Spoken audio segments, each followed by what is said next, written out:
আমি সত্যিকারের মা, গুরুপত্নী নয়, পাতানো মা নয়, কথার কথা মা নয়, সত্য জননী। या देवी सर्वभूतेषु मातृरूपेण संस्थिता नमस्तस्यै नमस्तस्यै नमस्तस्यै नमः नमः। চিরন্তনী জননী শ্রী শ্রী মা শারদা দেবী শুধু এই আশ্বাস বাণী দিয়েই ক্ষান্ত হননি।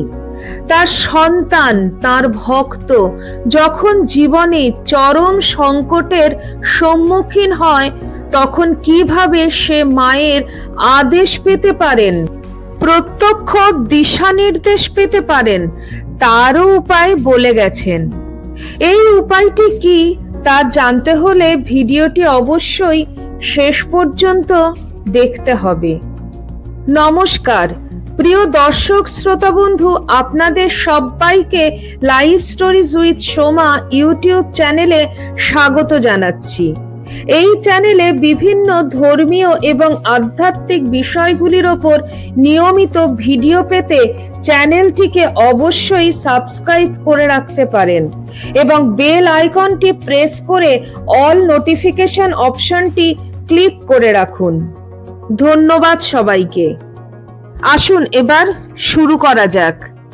জীবনে চরম সংকটের মুহূর্তে শ্রী শ্রী মায়ের থেকে সরাসরি আদেশ কি করে পাওয়া যায়, এই প্রসঙ্গটি সুলেখক সন্ন্যাসী স্বামী চেতনানন্দজি মহারাজ তার বিখ্যাত বই Shri Sarada Devi and her divine play তে উল্লেখ করেছেন। সময়টা 1946 বা 1947 সাল হবে। সে সময় শ্রী শ্রী মায়ের দীক্ষিত সন্ন্যাসী সন্তান স্বামী শান্তানন্দজির টিবি রোগ ধরা পড়ে। তখন টিবি রোগের কোনো ওষুধ ছিল না এবং রোগটা ছিল ছোঁয়াচে। টিবি হওয়া মানে এক প্রকার মৃত্যু অবধারিত। ওনাকে প্রথমে ওনার এই রোগের ব্যাপারে কিছু জানানো হয়নি। স্বামী বিরজানন্দজি ওনার জন্য সিমলা টিবি স্যানিটোরিয়ামে একটি বেডের ব্যবস্থা করেন। সিমলা পৌঁছে স্বামী শান্তানন্দজি স্বভাবতই বুঝতে পারেন তার আসলে টিবি হয়েছে। তখন থেকেই উনি গম্ভীর হয়ে যান।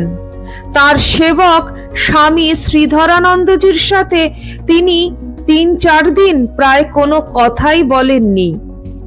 এরপর স্বামী শান্তানন্দজি একটু স্বাভাবিক অবস্থায় এলে তার একান্ত সেবক সলিল মহারাজ অর্থাৎ স্বামী শ্রীধরানন্দজি সাহস পেয়ে জিজ্ঞাসা করেন, মহারাজ আপনি 3-4 দিন এরকম গম্ভীর হয়েছিলেন কেন? তখন স্মিত হেসে পূজনীয় স্বামী শান্তানন্দজি মহারাজ সেবককে বললেন, টিবি রোগটা খুবই ছোঁয়াচে, আর তুমি আবার সেবক, তুমি আমার সাথে থাকছো, তাই তোমার জন্য আমি অত্যন্ত চিন্তিত ছিলাম। শ্রী শ্রী মা আমাকে বলেছিলেন, জীবনে যদি কোনো সংকট আসে তো আমাকে স্মরণ করো, নিজেকে কয়েকদিনের জন্য অপর লোকেদের থেকে আলাদা রেখে খুব করে জপ ধ্যান প্রার্থনা করো এবং আমার কাছে জিজ্ঞাসা করবে, মা কি করব? ওই সময় অল্প খাবে, নিজের দেহ মন পবিত্র রাখার চেষ্টা করবে। যতটুকু না হলে নয় ততটুকুই অপরের সঙ্গে কথা বলবে, অপরকে জানতে দেবে না তুমি কি করছো। এক মনে এভাবে প্রার্থনা ও সাধনা করে যাবে, কখনো ধৈর্য হারাবে না। যদি আদেশ পেতে বা আমার উত্তর পেতে দেরি হয় তাতেও ধৈর্য হারাবে না। যদি দেখো কোনো উত্তর আসছে না, তবে জানবে তোমার মন এখনো সেই স্তরে আসেনি যাতে তুমি আমার আদেশ পাও। ভক্তি ও বিশ্বাসের সাথে ব্যাকুল হয়ে ডেকে গেলে আমার কাছ থেকে অবশ্যই উত্তর পাবে। এরপর স্বামী শান্তানন্দজি মহারাজ বললেন, মা আজকে দর্শন দিয়ে জানতে চাইলেন যে আমি কি চাই। আমি বললাম যে আমি টিবি রোগে মরলে কোনো ক্ষতি নেই, কিন্তু আমার এই যুবক সেবকের যেন কখনো টিবি রোগ না হয়। মা আমার এই প্রার্থনা মঞ্জুর করলেন। তোমার কোনোদিন টিবি হবে না। স্বামী শান্তানন্দজির তৎকালীন সেবক সলিল মহারাজ অর্থাৎ স্বামী শ্রীধরানন্দজি পরবর্তীকালে অস্ট্রেলিয়ায় বেদান্ত সেন্টারের অধ্যক্ষ হলেন এবং তার আজ পর্যন্ত কোনোদিন টিবি হয়নি। মা এভাবে নিজেই জানিয়ে গেছেন যে সংকটকালে তাকে কি করে স্মরণ করতে হবে যাতে তার আদেশ বা উত্তর পাওয়া যায়, আমরা পথের দিশা পাই।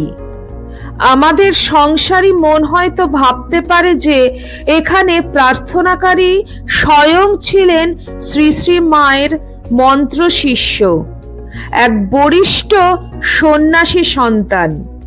আমাদের মতন সাধারণ মানুষের ক্ষেত্রে এটা কি প্রযোজ্য?